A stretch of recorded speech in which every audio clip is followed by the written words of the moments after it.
On the fourth floor of the New York City Louis Vuitton flagship store, you'll find their elegant restaurant, Le Cafe Louis Vuitton. Everything I ordered was unmistakably Louis Vuitton. I mean, just look at this fine china. I started with the L'Espresso Marais, of course marked with one of the Louis Vuitton flowers, and on the menu captioned with, "Glamorous nights that turn into mornings. Espresso but make it chic." This may be the best espresso martini I have ever had, and trust me, I've had my fair share. It was sweet, tart, creamy, strong, sour, and strong. Did I mention it was strong? Even the butter had a stamped flower from their monogram. Now that is attention to detail expected from a luxury brand.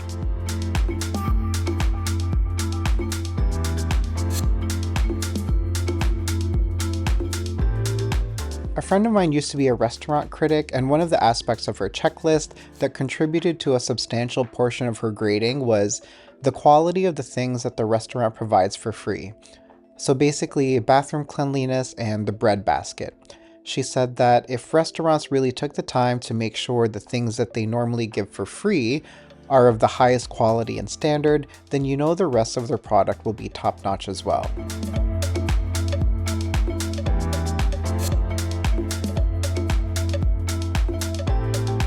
While I didn't need to use the restroom, the butter and bread, while simple, was great.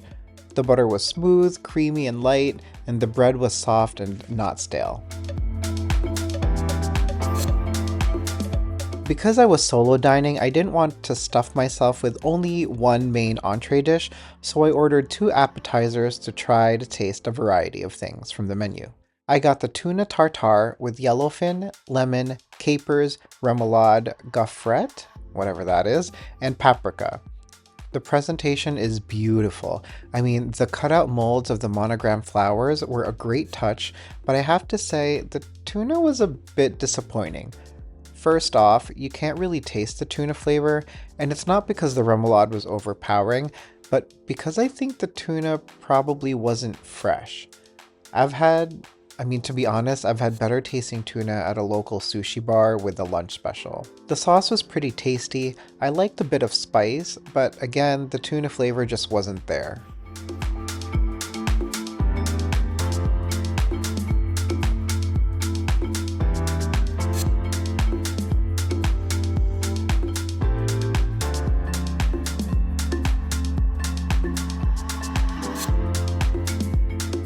Next, I got the Sliders 1898, which consist of prime beef, Vermont cheddar, tomatoes, caramelized onions, sucrine, and pickles.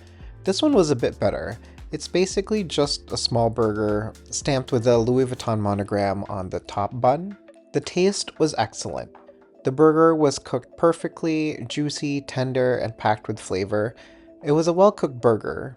Is it anything mind-blowing or memorable? Not really. But it was a well-cooked burger.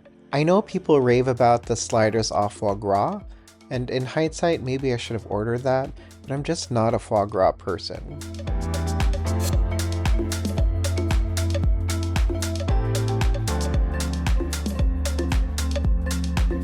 While I eat, let me talk to you about the reservation system.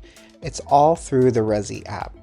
I booked mine weeks in advance, and well, actually, I didn't really get to book it because there were no availabilities, and this was for a Monday afternoon. But I put the notification alert on in case a slot freed up.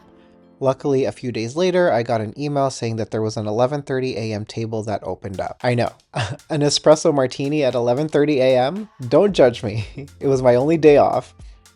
Anyways, as soon as I got the alert, I clicked, and the reservation was mine. They were also very prompt about my reservation.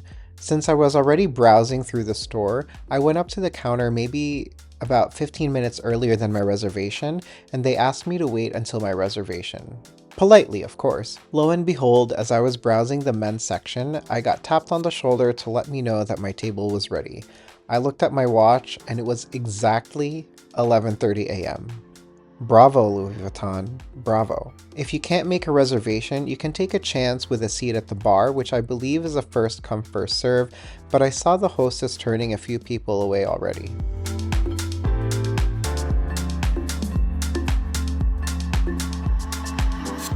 As another side note, I also got sat next to Portia Williams from The Real Housewives of Atlanta. I'm a huge Housewives fan, and I'm pretty sure that's partially where my obsession for luxury bags and luxury products in general comes from, so I thought it was incredibly cool to be sat next to a celebrity. Honestly, my first celebrity sighting in New York City, even after 10 years of living here.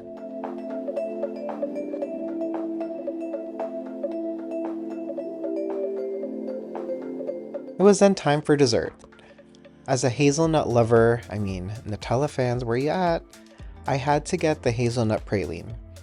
First, it was of course stamped with a Louis Vuitton monogram flower, and don't be fooled by the size of how it's coming off through the screen, because this was much larger than I thought and more decadent, so even a tiny scoop of it goes a long way. And you guys, this was fantastic. It was soft, creamy, but also had crunch to it. It was sweet, but had some salty notes. Honestly, maybe I should have skipped the savory dishes and just ordered everything from the dessert menu, and I would have had a much better time.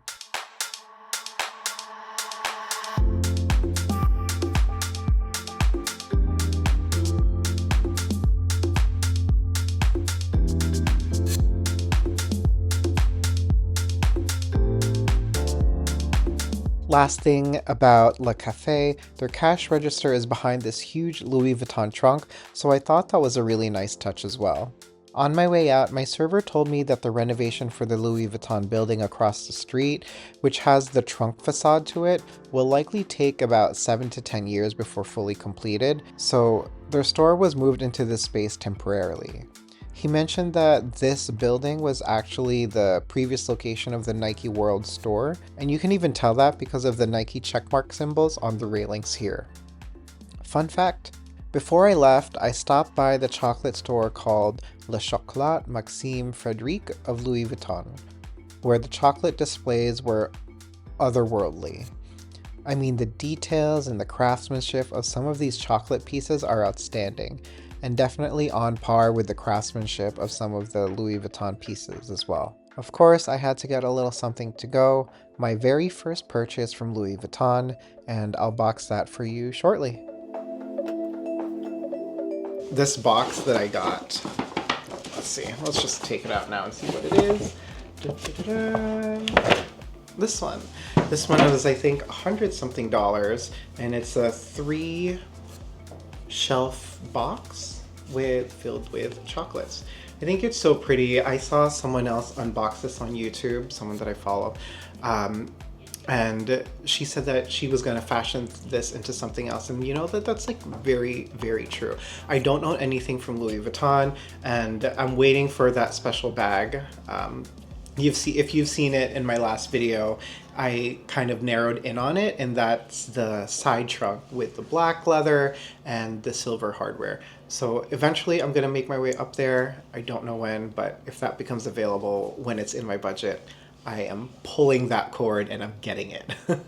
But so far, this is my first purchase from Louis Vuitton. The experience was great. So here we go. Oh God. If these all fall out, I'm gonna die. Okay. Brush that off over there. Let's see what's in the first shelf. So 3 shelves. Ooh, is this real leather? Oh, that is really nice. The little draw tabs, I think these are like actual leather. At least they feel like leather. That's a very nice, and again, luxury touch. So I love stuff like that. I know it doesn't really mean anything, but it's that special attention to detail that I think really differentiates, high-end luxury brands from like not so luxury brands. But okay, enough. Let's open the first one. We got... Okay, it comes out. Please don't fall out. I will eat it off the floor because I love chocolate that much. Here we go. Ooh, so let's read them. So these are all the praline drawer. So we got the coconut praline, toasted rice praline, hazelnut praline, almond vanilla praline, peanut praline, and pistachio praline. All right, well, I love hazelnut, so I will start with the hazelnut. That is the, well, It says it's this one, I guess? The one with the diamond on it. So let's try it. I love hazelnut, guys. Nutella, I don't even need a sand. I don't even need bread for Nutella. I can just scoop it out of the jar and, well, I guess that explains some things about me, but I could just eat it right out of the jar and I'd be in heaven. So hazelnut, here we go. Oh my god, can you hear that crunch? I'm getting close to the mic.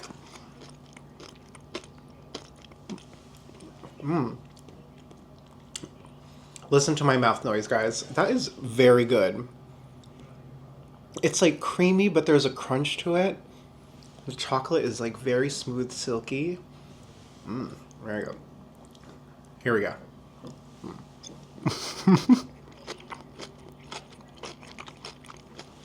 Can you hear that crunch? It's like, oh, pretty good. All right. Let's put away the praline drawer. Oh, so good. All right. Now the second drawer, what do we have? We've got a box within a box. Let's see. Oh, okay. What are these? So they come in little box packets. You've got, ooh, we got a chocolate bar. Oh no, there. Yeah, I'm surprised it doesn't say, like, there's no label here that says, like, if it's dark chocolate, white, or it's not white chocolate, but dark chocolate, milk chocolate, or like if it's like 70%. I don't know if the other one does. Well, okay, so maybe I could tell based on the calories. So this one is 530. This one is 410. So I'm guessing this is a darker chocolate. This is more of a milk chocolate. Okay, well, save that for a very rainy day. I could, oh my god, I could totally see this being like a jewelry box or like, you know, I don't know, like maybe a bag charm. Oh, you guys, I think I'm gonna use this. I think that might be it, like as a bag charm box. All right, third shelf is the, oh my god, these bonbons, or I guess, are these bonbons or truffle balls? But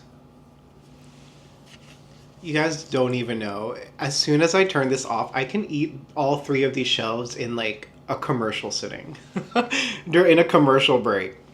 I could finish the whole thing. I just inhale it. But just the one for now. Here we go. Let's eat in half first. Let's see. It's crunchy. Oh. Is that a hazelnut? I think these are just hazelnut ones. Those are, I think that's a hazelnut. Some sort of nut in the middle. But it's very crunchy. I want another one. Alright, well, I'll put that away. I'm trying to be good. I'm trying to be good for Madrid. I'm going to be eating a lot of chocolate there. I'll make sure to show you guys one of my favorite chocolate places there that I go to every single night. It's open 24/7, called San Ginés Chocolateria. It's right next to the Plaza Real. So good. It's open 24/7. It's amazing. So I'm going to be having that every single day. So I'm saving my calories for then. And then in like a few days after I come back from Madrid, we have a wedding to go to. So it'll be a lot of eating and working out. But yeah, so this is so pretty, you guys. This is Louis Vuitton on top. It's a pretty nice and sturdy box. It's like pretty hefty and weighty. So I feel like after I finish all of these chocolates, you know, after I watch like a commercial or something, then I'll be able to use this for something. Maybe the top can be like rings, the middle one can be bracelets, and then the third drawer can be like bag charms. like my panda one. What do we think? What do we think? Overall, the experience was really good. I think these would be like great gift ideas. Ooh, for Mother's Day. Great for Mother's Day. Kind of do a little fake. I'll be like, Mom, I got you a Louis Vuitton. And then just give this or be like, just kidding. I hope you enjoyed the video. Definitely check out the Le Cafe restaurant by Louis Vuitton. Actually, just check out Louis Vuitton in general. They don't, like, the sales associates don't hound you. They kind of just let you walk around freely because a part of it does really feel like a museum. So I encourage you, if you're like a fashion person, just pop into the store. It's like 4 levels. You just go one by one and just like browsing around, and then the chocolate place is the 4th floor along with the La Cafe restaurant. Thanks for watching, and as always, safe travels. Bye!